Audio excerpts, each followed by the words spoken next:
जमाने में जो इसका गौरवमयी संघर्ष का इतिहास है 200-250 सालों का, उस इतिहास को समाप्त करने की कोशिश सरकारों द्वारा किया जा रहा है। आज जहां जिला समाहरणालय है, जहां कलेक्टर रहते हैं, जिले का शासन जहां से चलता है, क्या यह आवश्यक नहीं था कि मंत्री डाल रहा है, कुछ योजनाओं के लगे होते हैं कि ये इस साल होगा? क्या हर जिला मुख्यालय में उस जिले के स्वतंत्रता संग्राम सेनानियों के नाम? सर अपना पहले परिचय बताइए। मैं अरविंद गुप्ता, स्वतंत्रता संग्राम सेनानी डॉक्टर गुलाब दास गुप्ता का पुत्र हूँ और राष्ट्रीय कोर कमेटी का मैं सदस्य हूँ। अखिल भारतीय स्वतंत्रता संग्राम सेनानी परिवार कल्याण महापरिषद जो हमारे हिंदुस्तान में गठित की गई है, उसका मैं राष्ट्रीय कोर कमेटी का सदस्य हूँ। सर आज पटेल धर्मशाला में किस तरह का बैठक बुलाई गई है? देखिए, आज हमारे जो यशस्वी प्रधानमंत्री माननीय श्री नरेंद्र मोदी जी हैं, जो कि बहुत ही अच्छा काम कर रहे हैं और देश की प्रगति के लिए दिन रात एक कर रहे हैं। आज पूरा देश में मैं देख रहा हूं कि चारों तरफ एक प्रगति का मार्ग प्रशस्त हुआ है उनके आने से और नित्य नई योजनाएं बनाई जा रही हैं हिंदुस्तान के लोगों को खुशहाल बनाने के लिए। लेकिन आज जो कार्य उन्हें करना चाहिए स्वतंत्रता संग्राम सेनानियों के और उनके बच्चों के लिए, उनने आज तक कभी कुछ सोचा क्यों नहीं? बात ये हो रही है कि आप इतनी सारी योजनाएं बना रहे हैं, लेकिन आप उन लोगों के लिए योजनाएं क्यों नहीं बना रही जिन्होंने इस देश को आज़ाद कराया, इस मुल्क को इस खुली हवा में स्वच्छंद हवा में सांस लेने के लिए छोड़ दिया। आज उनके परिवारों के बारे में आप क्यों नहीं सोच रहे हैं? ये आपको सोचना चाहिए। और हम लोग, उनके बच्चे, हम स्वतंत्रता सेनानियों के बच्चे हैं, हम लोग भी अपनी जवानी को पूरी तरह से खोते जा रहे हैं और एक बुढ़ापे की ओर अग्रसर हो रहे हैं। लेकिन कब तक सोचेंगे हम लोग? कब तक धैर्य रखेंगे कि कैसे हम लोगों का जीवन किस तरीके से गुजर रहा है? इन परिवारों के बारे में आपने क्यों नहीं सोचा? हम लोग ये चाहते हैं कि आप विभिन्न योजनाएं तो बनाएं, लेकिन कम से कम उन स्वतंत्रता सेनानियों के बारे में, उनके बच्चों के बारे में भी सोचें जिन्होंने इस देश को आज़ाद कराया और इस देश को चलाने के लिए विभिन्न सत्ताओं को ये इस देश की चाबी सौंप दी। तो हमारा ये जो यहाँ पे सरदार वल्लभ भाई पटेल अतिथि गृह में आज जो आगमन हुआ है, वो इसी बात को लेकर के विचार मंथन एक यहाँ पे हो रहा है। पूरे हिंदुस्तान के स्वतंत्रता संग्राम सेनानियों के बच्चे आज यहाँ पर मौजूद हैं। तो ये संदेश यहाँ से जाना चाहिए कि माननीय प्रधानमंत्री जो हमारे हैं, वो स्वतंत्रता सेनानियों के बच्चों के बारे में सोचें, कोई ऐसी योजनाएं बनाएं ताकि उनका परिवार खुशहाल हो सके। आज जिनके दम पर हम हैं, उनके ही बारे में आप नहीं सोच रहे। ये कैसा मुल्क बना रहे हैं? ये हम लोग इसलिए इस जगह पर आज एकत्रित हैं। प्रधानमंत्री नरेंद्र मोदी जी को क्या संदेश देना चाहेंगे?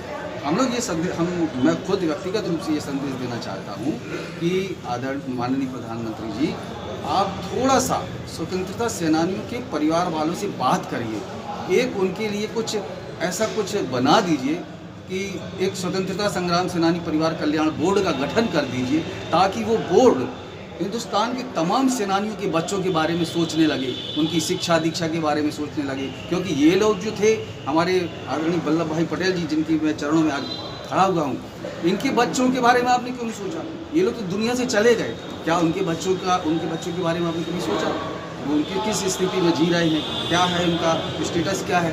तो आज जब वो बोर्ड का गठन हो जाएगा तो उनको एक पहचान प्राप्त होगी और उनके लिए योजनाएं बनने लगेंगी। तो हमारा यहीं से इस आज बनारस की भूमि से मैं एक निवेदन करना चाहता हूँ कि इनके बच्चों के बारे में भी कोई योजनाएं बनाएं। और सबसे पहली मांग हम लोगों की जो है, मांग क्या है, तो हमारा अधिकार भी है वो कि हमारे माता पिता ने इस देश को आज़ाद कराया और आज हम लोग दर की ठोकरें खाने के लिए भटक रहे हैं। ये तो गलत बात है।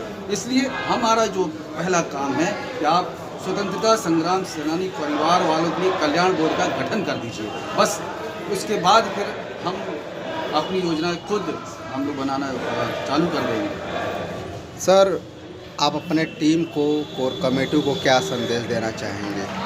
हमारी जो संख्या है सर, हिंदुस्तान में करीब 2 करोड़ लोग स्वतंत्रता संग्राम सेनानियों के बच्चे हैं, जो आज इस बनारस की धरती में तो एकत्रित नहीं हुए हैं, लेकिन आने वाले समय में निश्चित रूप से अगर हम लोगों के बारे में नहीं सोचा जाएगा तो निश्चित रूप से हम लोग दिल्ली कूच करेंगे और हज़ारों नहीं करोड़ों की संख्या में कूच करेंगे। तब जाकर के लोगों के जो सरकारों में लोग बैठे हुए हैं उनके कान खड़े होंगे। तो मेरा ये कहना है कि ये स्थिति ना आए। यहीं से आज की हमारी इस बात से, हमारी इस वार्तालाप से अगर ये मैसेज चला जाता है तो प्रधानमंत्री जी निश्चित रूप से हमारे लिए कोई मैसेज भेजेंगे। धन्यवाद सर। सर अपना परिचय बताइए। हमारा नाम है अरविंद कुमार ठाकुर। हम पूर्वी चंपारण जिला के लोग हैं। हमारे फादर स्वर्गीय श्याम सुंदर ठाकुर जी स्वतंत्रता सेनानी थे, जिनकी प्रतिमा वहाँ स्टेट हाईवे 54 पर लगी हुई है टावर पर। और आज यहाँ पर हम लोग राष्ट्रीय कोर समिति के सदस्य हैं और इसलिए यहाँ सरदार वल्लभ भाई पटेल धर्मशाला में जो आयोजन हो रहा है राष्ट्रीय कोर कमेटी अखिल भारतीय स्वतंत्रता संग्राम सेनानी कल्याण महापरिषद के राष्ट्रीय कोर कमेटी के मेंबर के हैसियत से इसमें शामिल हुआ हूँ। और हाँ सर, आज जो कोर कमेटी की बैठक है पटेल धर्मशाला, तो इसका क्या उद्देश्य है? देखिए, इस देश को आज़ाद कराया स्वतंत्रता सेनानियों ने और देश के आज़ादी में उनका जो योगदान हुआ, अनेकों हज़ारों लोग बर्बाद हो गए, हज़ारों लोगों को फांसी हुई, सजाएं हुई। लेकिन आज की जो व्यवस्था है, आज की हुकूमत है, वो स्वतंत्रता सेनानियों के महत्व को नहीं समझ रही है। उनके परिवारों के कल्याण के लिए कोई योजना नहीं बना रही है। वो इंदिरा गांधी जी ने प्रिवी पर्स ख़त्म करके स्वतंत्रता संग्राम सेनानियों को पेंशन देना शुरू किया था, जिसके चलते बहुत परिवारों का काम चला, बहुत परिवारों का कल्याण हुआ। लेकिन मौजूदा सरकार इस मामले में साफ ध्यान नहीं दे रही है। और दूसरी बात कि उनकी जगह पर दूसरे लोगों को, आंदोलन में जेल गए लोगों को स्वतंत्रता सेनानी डिक्लेयर करती रही है।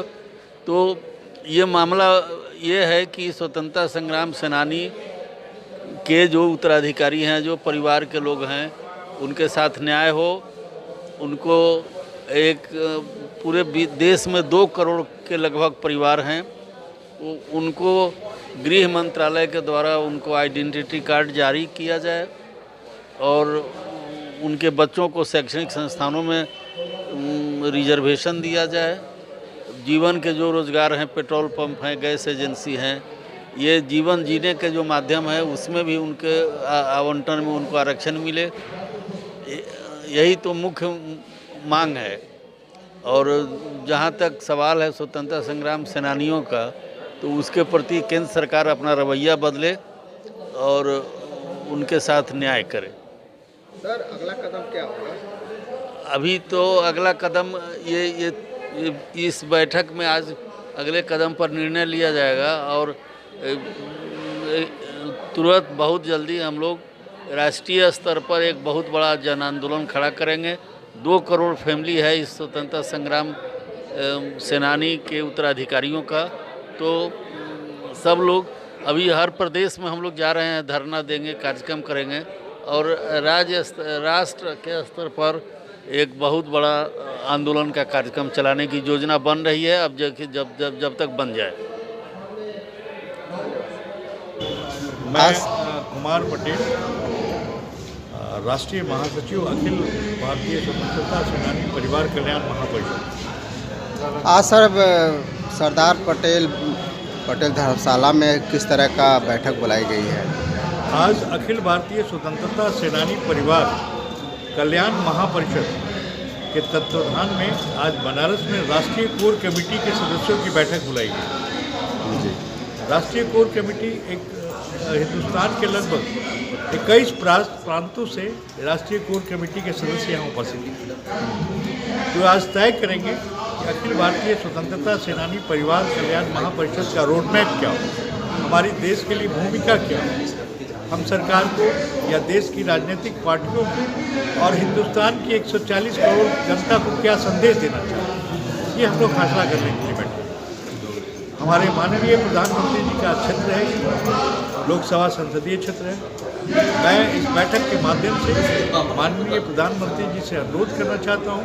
उन्होंने जो नारा लगाया है कि 2047 का भारत कैसा होगा, हिंदुस्तान के स्वतंत्रता सेनानियों के अनुरूप ये सपनों का भारत है। तो हम लोग ये संदेश देना चाहते हैं स्वतंत्रता सेनानी परिवार जो विभिन्न देश के अन्य प्रांतों से 22 प्रांतों से यहाँ उपस्थित है, भारत सरकार को और राजनीतिक पार्टियों को, खास करके भारत के प्रधानमंत्री जी को ये संदेश देना चाहता है कि हमारी भूमिका देश के निर्माण में क्या होगा, लोकतंत्र में हमारी भूमिका क्या होगा, हम क्या करें, देश के नवनिर्माण में हमारी भूमिका क्या होगा। ये या तो स्वयं निर्धारित करें, आप यहाँ की सरकार निर्धारित करे, राजनीतिक पार्टियाँ निर्धारित करें, या फिर हमें स्वयं करना होगा। ये हम लोग इसके। सर अपना परिचय बताइए। अखिल भारतीय स्वतंत्रता सेनानी परिवार कल्याण महासचिव का प्रदेश अध्यक्ष मुकेश मर्चेंट। आज जो सर प्रवेश है, आज का प्रवेश अगर देखा जाए तो नरेंद्र मोदी जी को 10 साल सरकार चलाते हुए हो गया, लेकिन आज स्वतंत्रता सेनानी को ऐसी क्या पड़ी कि आज यहाँ पे पटेल धर्मशाला में चिंतन और मंथन करने की जरूरत आ गई। हम लोग मोदी और ये डबल इंजन की सरकार का समर्थन करते हैं। ये बहुत अच्छी सरकार है, परंतु इसमें जो अराजक तत्व और लोग जो आए हैं उनका मैं खंडन भी करता हूँ। आज मेरे सेनानियों ने ये सोच के अपने परिवार को नहीं कि सम्मान के लिए किया था कि एक अच्छा भारत हो, कि लगे कि देश आज़ादी मरे हैं हम लोग परिवारों में, जिस समय यातनाएं झेली हैं, छोटी सी उम्र थी, वो अत्याचार सहे हैं परिवारों पे कि जिसका मैं वर्णन नहीं कर सकता हूँ। किसी ने भी पूछने के लिए नहीं आया होगा कि आपके साथ क्या हो रहा है। हम लोग को इस बात की चिंता नहीं है कि मेरे साथ खड़े हों आके, मुझको इस चीज़ की चिंता है कि स्वच्छ भारत बने। और हम लोग को ये नहीं कि अभी मैं इसलिए आया हूँ कि अब चिंता 10 साल बाद की, 10 साल से नहीं है, काफ़ी दिनों से प्रयास चल रहा है। और डबल इंजन की सरकार से हम लोग खुश हैं, परंतु एक फिर नैतिक से थोड़ा हट के ये लोग चल रहे हैं। हम लोग ये चाहते हैं कि ये सारे लोग मिल के, हम लोग अभी तो कुछ नहीं देखा है, अभी हम लोग दिल्ली में 1 करोड़ लोग लगभग इकट्ठा होकर इस कार्यक्रम को करेंगे, तब देखेंगे। अभी तो यहाँ तो एक बैठक चल रही है 75 जिलों के एक लोग आदेश दिया गया है कि एक लोग ही आएंगे। सबको मना कर दिया गया, लोग नाराज हैं हमारे यहाँ। आज हमारे सेनानी परिवार के लोग कि ये दुर्दशा है कि कोई पुछता हाल नहीं है।